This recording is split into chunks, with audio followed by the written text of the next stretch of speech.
You go in and ball out against these chicks in the WNBA, they get mad and they get their feelings hurt. They get butt hurt. And so instead of turning to basketball and defense, we'll turn to violence. Sophie Cunningham took a beating, pulled to the floor, hit repeatedly, and still dropped 21 points with 8 rebounds against the Mystics. No Caitlin Clark? No worries when you've got a warrior like Sophie holding it down. But no doubt about it, the Indiana Fever have another star. All right? Just this quick, Sophie Cunningham, and I told you guys I had a feeling that she was going to really make her presence known. In a high-intensity showdown with Washington, Indiana Fever discovered who they really are. When Sophie stood tall after getting taken down by Kiki Iriafen, something shifted. The entire team woke up, moving from sluggish and passive to fired up and fierce, ready to fight for every possession. It took one game to convince me Sophie's legit, a good fit for the Fever. That said, nobody runs the point better than Cece. Nobody. That moment, standing up to the rough play, may end up defining the team's entire season. It lit a fire under everyone. Cunningham has been the X factor for this Fever team. And they're down 3. They were down, if I'm not mistaken, they were down 33-18. Like, it's a 17-5 run. Every bit of it caused by Sophie Cunningham. Let's rewind. Without Clark on the floor, the Fever looked out of sync. They had no urgency, no rhythm, and almost no fight. From the jump, it looked like they were just going through the motions. The Mystics took advantage fast, but then Sophie stepped in. She reignited the team's spirit, racking up 21 points and giving them the edge they lacked. So that leads us to Sophie Cunningham, and it's getting ugly already out there. There was a couple of ugly fouls, and the retards, as I like to call them, the RAHTARDS's. But it wasn't just about scoring. Sophie was absorbing hit after hit just to keep the team afloat. The contact was relentless.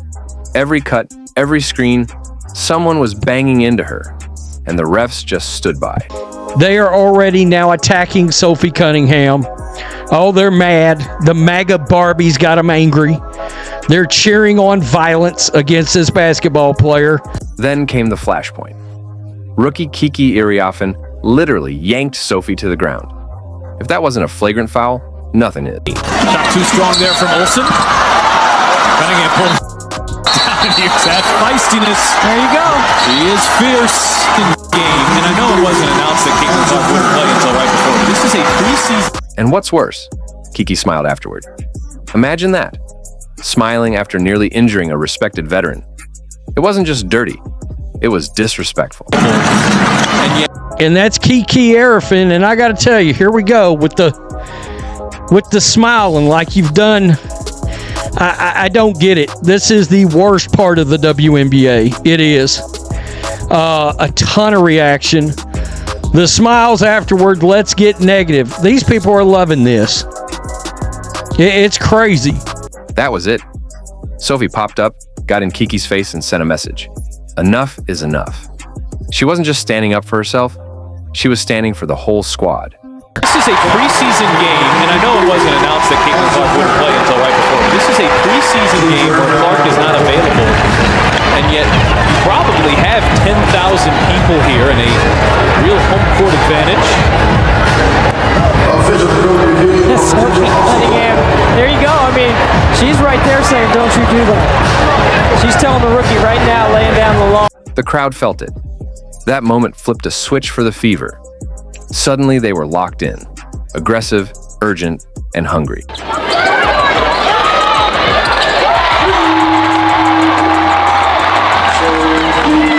They went full court press immediately, forcing mistakes, scoring off turnovers, and making it impossible for the Mystics to get into any rhythm. Every time Sophie scored, it was like fuel to the fire. Her big three-pointer in the third quarter pushed them ahead and electrified the bench. It is exactly what you want to see. Because the Fever, if you're looking at the box scores, like DeWanna Bonner is 0 of 4 from the field. you're looking at an 0 of 10 for Kelsey Mitchell. Even Dana Bonner started clapping back, getting into it with Brittany Sykes, standing up for her teammate. The team rallied behind Sophie. Little standing on business. I mean, it's wild. It really is. In that one moment, Sophie shifted from being the target to being the leader. On a team with young stars like Caitlin Clark, sometimes you need that seasoned voice. Someone who's been there, taken the hits, and still leads by example. Sophie became that anchor. Yikes, Kiki, the new Kennedy. A lot of people not happy. Demon Sophie, yeah, she showed up. Look at this. They're celebrating that. And now, people are talking.